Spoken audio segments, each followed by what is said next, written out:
Roger Carter here with TAMA drums and a tuning video, this time on the tenors, or the known as quads sometimes. We're going to start. We've got a full set of a sextet rather, and no heads fitted, so let's go ahead and put those on here. All right, I got a set of MXTCX. Putting these on here. The label placement is really up to you. You can put them where you want. Let's go with, on these center two, we're going to put the label on the outside. Again, you can put them however you want. Let's put, we got the 10 here. We're going to put the labels up at the top. Now, I wanted to go over a thing that I've seen a lot of people do when they're tuning. There's some advice that people get, I guess, that you're supposed to push and crack and push on the head and do all that. I've seen people do that and it just makes me cringe. I never do that personally. Some people swear by it, so I just wanted to talk about it now. Some people pre-break in the head with their fingers, but I definitely don't do that. Anyway, there we go. That on there. Here's the 13. And as you see, I'm just setting them on here. That's really it. Not fitting the tension rods into the casings or anything. But then we just need to decide, first and foremost, how are our labels going to go. So these heads right here, we're just going to put the labels right up in the front. Some heads have a playing side and a non-playing side, and so you might need to orient them a certain way. But these heads are just the same anywhere you play them. So I'm going to just put them like that. Next, you have to thread the tension rod into each one of the casing. This is kind of a time-consuming process. You notice I'm just using my finger. Just giving them a quick little turn so I can tuck it in there, and that's really it. I'm going to go around and do that on all 6 drums. We'll be back with you shortly. And we're back.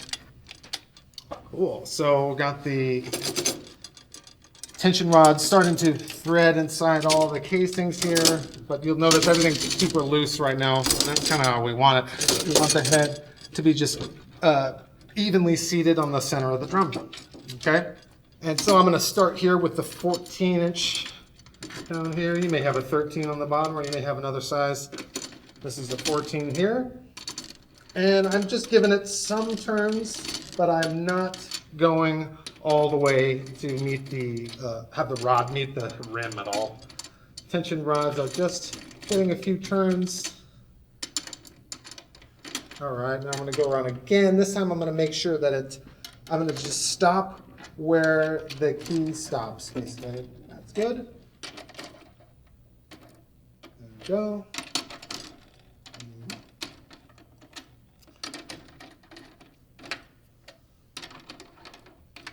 Right. All right, pretty low.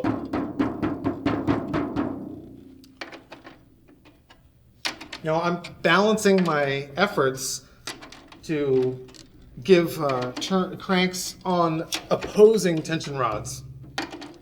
Now I just made sure while I was talking, I counted to 8 and made sure I touched all 8 of them. Now, notice I'm tapping right near each tension rod, so about ½ inch away from the wood or the shell. And they all sound fairly similar in pitch, so we'll give them a little bit more. And I'm going to just tap on each one.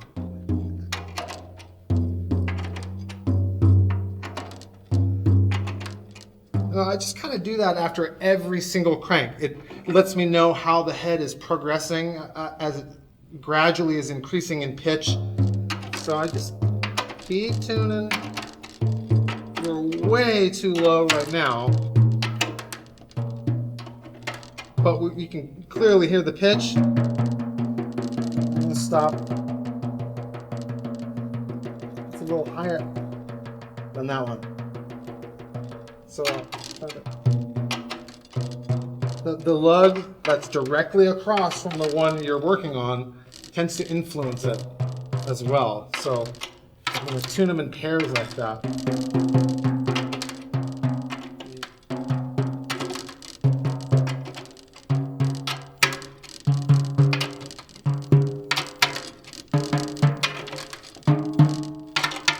much further.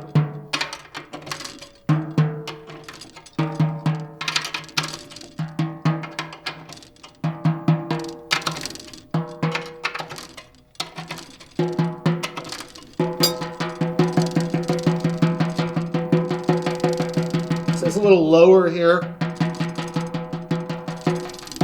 than there. Rattling over there. A little bit more.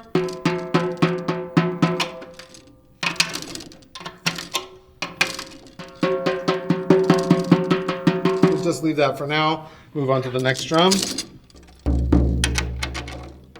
So there'll come a point where there'll be a lot of wrinkles right here. And then as soon as I get rid of that wrinkle, you hear the more fundamental pitch of the drum.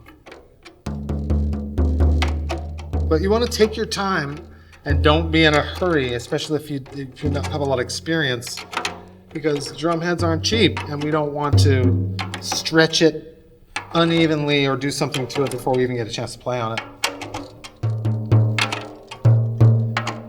Again, I like to use my finger instead of a drumstick and tapping all around here, because then I have all these little marks around where I would tap. So I usually like to do it this way. We'll save the marks for when we actually play. And you can use the feel, how difficult or easy it is to actually turn the key, can give you more information, feedback for how you're progressing, trying to keep them even.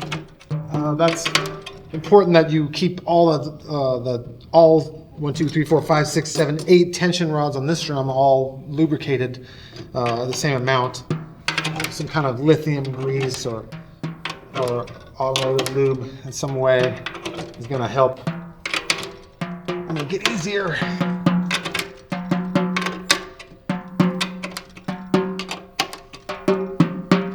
Almost the same pitch, and let's move on. 10.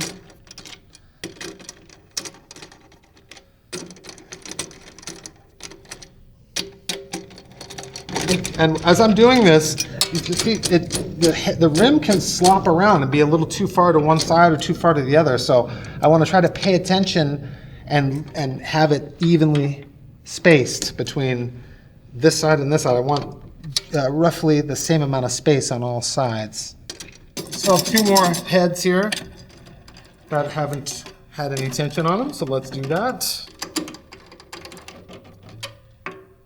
These accent drums down here, or sometimes we call these spike and spock.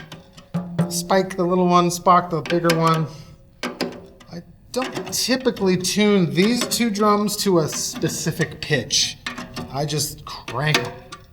So I like the spocks to be very bright and high-pitched. You still want to check by tapping near each tension rod just to make sure you're in the same tuning range for all of the 5 tension rods in this 8-inch drum here. And then here's the 6, final one, 4 rods on this one. This one is the fastest because there's only 4 tension rods. And on the spike here, I just crank it. Where are we at? Let's give it a listen. Still pretty low for my taste. Now you may want to leave your heads a little lower when you first put them on. Let them stretch for, a few minutes, few hours, a day or 2. You may want to do that. Or not. Your heads may last a little bit longer if you take your time putting them on and don't go immediately to the highest pitch you can. Let's get this a little more here.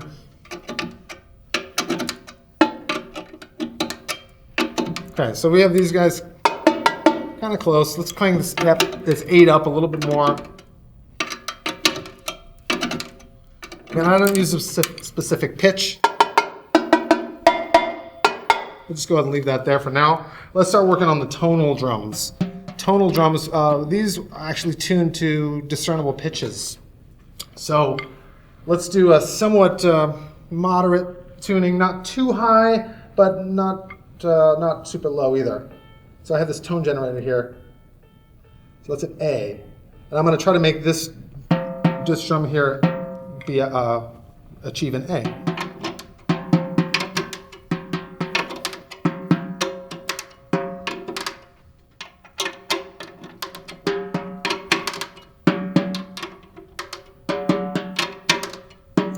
And it might be difficult to tell. It might be hard to tell what the pitch is.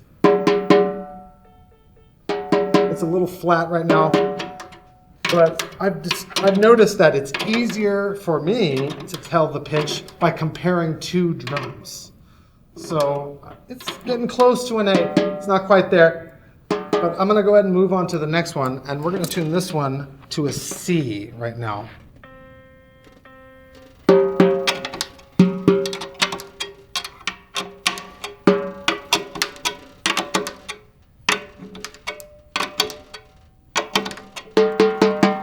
And as we go, we definitely want to do those check-ins, make sure that the head is in tune with itself before we get too high up in pitch. Okay, so now I like to compare the two drums. Those are very close in pitch. So let's go higher here.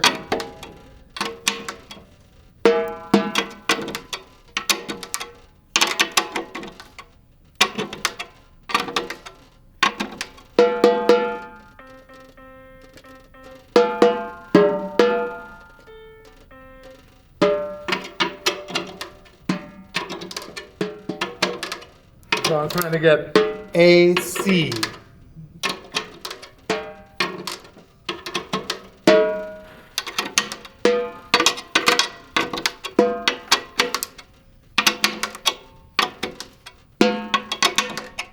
Start to hear it.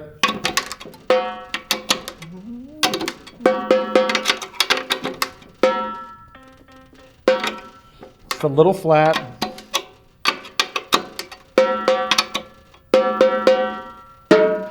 Closer.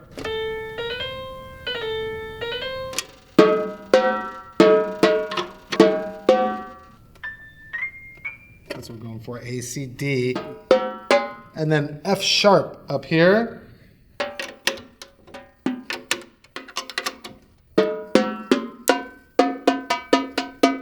All right, and so the tenors as compared to the snares, these heads here they stretch a lot more. They're a lot more pliable than an aramid fiber head that you might find on a modern marching snare drum. So you have a little bit more wiggle room, if you will, when you're tuning. You can kind of crank it, stretch it a little bit more in one area if you're having a trouble getting to the pitch you want it to. So this was a little low and I'm having trouble getting it. Pay attention to the rod directly across. That can influence it greatly. If you're finding that this lug is too low, I can't get it higher, check the one right across from it too. That may be the one. Now on tenors, when the player actually plays on the drums, most of the time we play out of the center. We don't play in the middle of the drum here. We play in what's usually referred to as the playing zone, which is approximately halfway between the center and the rim. We're going to play here. Usually we get better tone out of the drum that way. If I play in the middle, it's kind of choked. If I play in the playing zone, it's a lot more resonance.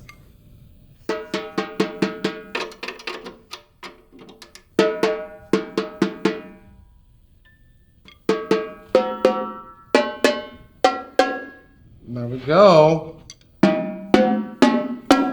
A, C, D, F sharp is what we're tuned to right now. It's like the 7th chord in second inversion. So this is a D7. There's our root of the chord, D, F sharp, A, C, but we have the A on the bottom. You could do a B flat 7, a B natural 7. That's getting pretty high. You still probably get the drum tuned up to there, but you're going to go through heads a lot faster. these smaller jumps, cranking them really high. So that's why I started with A, C, D, F sharp. That's a really good tuning range to start with. And then you can modify it from there. Again, back to the spike and spock. We just crank them, make sure they feel good to play on. There we go. It's too low for my taste. I particularly have a thing about 8-inch drums, and I just like them really cranked high. Something about that texture. I think I got used to hearing 2 6s, and so now when the 8 is on here, it's a little lower, so I like it cranked. There we go. I don't know if you notice, my cranks at this point are really small. I'm only turning the key maybe a 32nd of a turn versus before I was doing a quarter turn. You know, I'm only doing it just a little bit here because the head is pretty high now. So there's our 6 and 8, or 8, 6 shots. All right, and then we have the A, C, D, F sharp. It's like we're a little sharp. Yeah, this is a little sharp, a little stretch, but.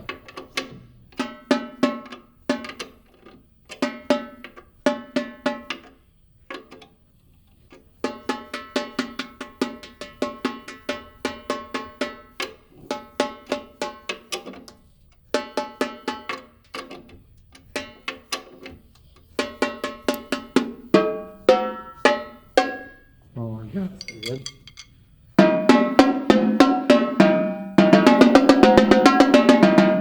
And there we have tuning of the multi-tenors.